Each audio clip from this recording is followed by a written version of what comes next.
ছোৱালী তেওঁলোকৰ যিবোৰ পঢ়া শুনাৰ ক্ষেত্ৰতে হওক আগবাঢ়ি যাব পৰাকৈ আগবাঢ়ি যাব লাগে।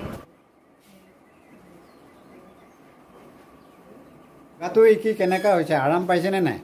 যোগাটো মানে আমি তেনেকে ভালকে বুজি পোৱা নাছিলোঁ। তাৰপিছত দেখাওঁতে কেনেকৈ লগ পালে যোগা বাইদেউক কেনেকৈ লগ পালে?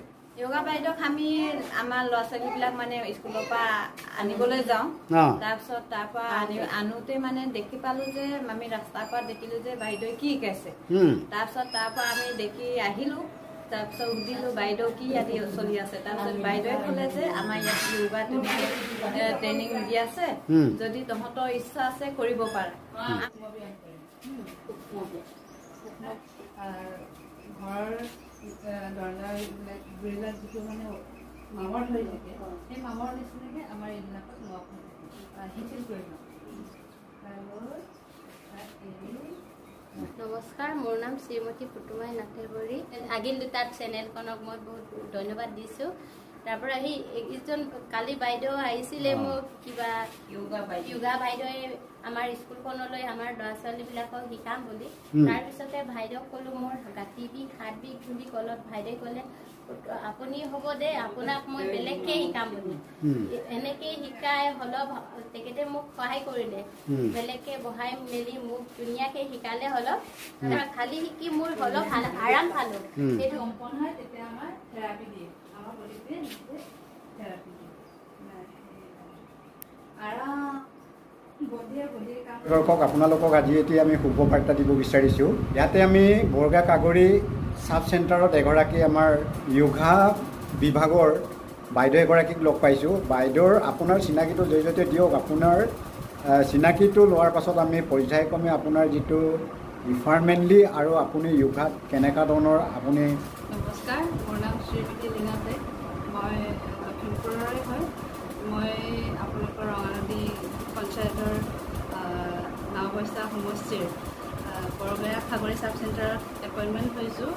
আয়ুষ মন্ত্ৰালয় যিটো নিয়োগ দিছে সেই পক্ষে, আৰু ইয়াত আহি মোৰ ভালেই লাগিছে। মুক্ত মন, মুক্ত আকাশ, মুক্ত বতাহ সকলোখিনি পাইছোঁ। ইয়াত কোনো পলিউশ্যন নাই। আৰু মোৰ উদ্দেশ্য সেইটোৱে সকলোৱে সুস্বাস্থ্য হ'ব লাগে, সুস্থ মনৰ হ'ব লাগে। আৰু সৰু ল'ৰা ছোৱালী তেওঁলোকৰ যিবোৰ পঢ়া শুনাৰ ক্ষেত্ৰতে হওক আগবাঢ়ি যাব পৰাকৈ আগবাঢ়ি যাব লাগে। আৰু শৰীৰ চৰ্চাৰ ওপৰত তেওঁলোকৰ ভিত্তি কৰি এইটো উদ্দেশ্য।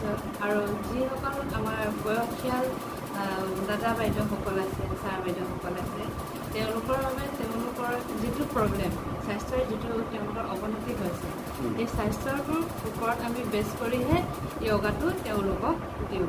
ডিপাৰ্টমেণ্টলি আপুনি ইয়াত এপইণ্টমেণ্ট পাইছে। ইয়াতে আপুনি আমাৰ চাব চেণ্টাৰৰ বাইদেউগৰাকীৰ লগত আপোনাৰ কেনেকুৱা ধৰণৰ কাৰুকাৰ্য ইয়াত আপুনি কাৰুকাৰ্যত ন্যস্ত থাকিব লাগিব, এইটো অনুভৱ কওকচোন।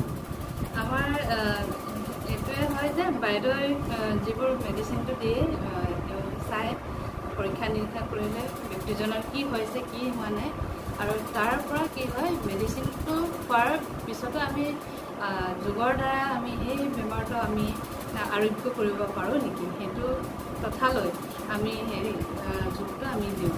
আৰু তেনেকৈ তেওঁলোকে যদি ডেইলি প্ৰেক্টিছ কৰে, মই ইয়াত আহি তেওঁলোকক দেখাম, শিকাম আৰু থেৰাপিটো দিম।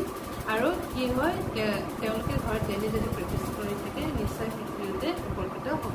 ওচৰত থকা বিদ্যালয়সমূহৰ ছাত্ৰ ছাত্ৰীসকলক যদি শিকাবৰ কাৰণে আগ্ৰহী, এখেতসকলে বাইদেউৰ লগত আহি যোগাযোগ কৰিলে বাইদেৱে নিশ্চয় ছাত্ৰ ছাত্ৰীসকলক সেই প্ৰশিক্ষণ দিয়াবৰ কাৰণে এখেতে আগবাঢ়ি আহিছে। আৰু আপুনি এই সন্দৰ্ভত কি ক'ব যে আমাৰ উঠি অহা ছাত্ৰ ছাত্ৰীসকল যোগা কৰিব, যোগা কৰিলে কেনেকুৱা ধৰণৰ এখেতসকলৰ সুৰক্ষা আছে বা কেনেকুৱা ধৰণৰ স্বাস্থ্য কি হ'ব? বিশেষকৈ আমাৰ যোগটো খুবেই প্ৰয়োজনীয় আমাৰ সৰু ছাত্ৰ ছাত্ৰীসকলৰ কাৰণে, কিয়নো আজিৰ সমাজত এনেকুৱা হৈছে সৰু ল'ৰা ছোৱালীবিলাকে বিশেষকৈ ছাত্ৰ ছাত্ৰীসকলে মোবাইলৰ ওপৰত বেছি সিহঁতৰ ইণ্টাৰেষ্ট হৈ গৈছে। সেই মোবাইলটোৰ পৰা আমি কেনেকৈ তেওঁলোকক আঁতৰাব পাৰোঁ সেইটো আমি য়োগাৰ দ্বাৰাও আমি তেওঁলোকক টিপছ দিম। আৰু কি হয় সিহঁতৰ আজিকালি কি হয় মানসিকতাবোৰ সিহঁতে কি কৰে শুদ্ধ চিন্তা শুদ্ধ বিবেচনা কৰিব নজনা হৈছে কিছুমান ছাত্ৰ ছাত্ৰী আৰু প্ৰায় মই দেখিছোঁ যে আগৰ দিনত আছিলে মাক বাপেকে যদি কিবা কথা আলোচনা কৰি থাকে তেতিয়া ওচৰত কাষত তেওঁলোকৰ সন্তানক বা ওচৰে সৰু সৰু ল'ৰা ছোৱালীসকল থাকিব নিদিয়ে কিন্তু আজিকালি তেওঁলোকেহে লগত লাগি থাকি আগতীয়াকৈ শুনে মানে সিহঁতে কথাটো শুনে আৰু তাতে মানে সিহঁতে ভালটো কি বেয়াটো কি সিহঁতেতো নাজানে আৰু ডাঙৰ মানুহ আগত কি ক'ব লাগে কি ক'ব নালাগে সিহঁতে বিবেচনা কৰিব নাজানে আৰু মানে সিহঁতে কি কৰে সেইটো ফটককেনে কৈ দিয়ে সেইটো আমাৰ বহুত মাইনাছ পইণ্ট হৈ আছে যোগটো কৰিলে কি হয় সিহঁতৰ পজিটিভ থিংকিংবিলাকো আহি যাব থিংকিংকেইটা আহিব আৰু সিহঁতৰ যিটো আমাৰ 7 চক্ৰ আছে 7 চক্ৰ সিহঁতৰ ক্লিন হ'ব আৰু ইন্দ্ৰিয়বোৰ ক্লিন হ'ব যেতিয়া ইন্দ্ৰিয়বোৰ আমাৰ 7 চক্ৰবোৰ যদি এক্টিভ হয় তেতিয়া সিহঁতৰ হয়তো ডেইলি ৰুটিন এটা থাকিবগৈ মই আমুক বজাত পঢ়িম আমুক বজাত খেলিম অকণমান য়োগা কৰিম ইমানটো সময় মই পঢ়িম সেইখিনি থাকিব যদি আপোনালোকে যদি আপোনাৰ সন্তানটোক যদি আগুৱাই নিব পাৰে যোগটো দিয়ক লগতে যোগটোৰ লগতে তেওঁলোকে আৰু বেলেগ খেলতো সহজকৈ খেলিব পাৰে এখন বিদ্যালয়ত প্ৰশিক্ষণ দিয়াৰ কথাটো উল্লেখ কৰিছিলে কোনখন বিদ্যালয়ত কিমান দিন কৰিলে এই কথাটো অকণমান অৱগত কৰি দিয়ক মই বৰগয়া খাগৰি LP স্কুলত তেওঁলোকে অভিভাৱকে বিচাৰিলে যে অভিভাৱকসকলে চাব চেণ্টাৰত আহি তেওঁলোকে ভাবিলে যে মানে বাইদেউ আপুনি ইমান ভাল কাম এটা কৰিছে ইমান ভাল এটা বস্তু আহিছে আমাৰ গাঁওখনলৈ কোনোদিন আমি এনেকুৱা মানে ভাল মনৰ ব্যক্তি এজন মই লগ পোৱা নাই গতিকে আপুনি যদি আমাৰ এই ওচৰৰ বিদ্যালয়খনত যদি আহি আমাৰ ল'ৰা ছোৱালীক যদি অলপ এইটো শিক্ষা দিয়ে বা এইটো জ্ঞান যদি দিয়ে